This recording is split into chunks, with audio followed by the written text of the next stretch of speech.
cannot protect you from within the silk prison of your bed. You'll do as your queen commands. She released him roughly. You will tell me where she is, and you will serve me as I desire, or I will destroy you. He shuddered and straightened as best he could. Kill me then, because you'll never have her, or me. Her eyes flashed, and for a moment he was certain she would strike him dead. But then she smiled. Very well, Galay. You'll have your life, and your filthy little pet. In fact, you'll have all the humans you can desire, she said. You will be brought before the Winter Court and banished from Arcadia. But first, you will suffer. As she spoke, 4 Caste descended the steps. No, 3 Caste and Lavorin. Though his face was as expressionless as the court torturers, misery filled his lieutenant's eyes. Lavorin would follow orders, and he was grateful for that at least. Her threats to destroy him were empty, but she'd not hesitate to strike Lavorin down. She leaned toward him, her smile twisting on itself. If you'd not sent your son to flee with the human whore, I'd have ordered him to do this. But your dear, trusted lieutenant will suffice. The queen moved back, but she did not leave the dungeon. She stayed to watch. She watched until he no longer had the strength to scream. Chapter 1. I still hadn't gotten used to the way people stared when we were out in public. Sadie and I could pass for normal, but Taeral, well, my brother kind of stood out.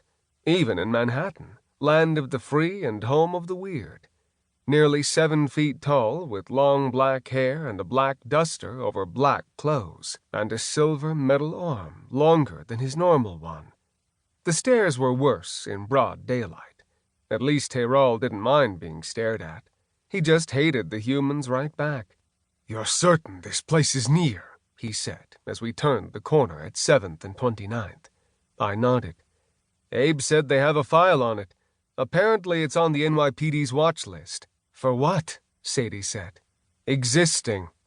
8 years ago, the Grotto had been a run-of-the-mill glass-front tattoo shop, sharing space with an occult bookstore on 42nd, between 9th and 10th.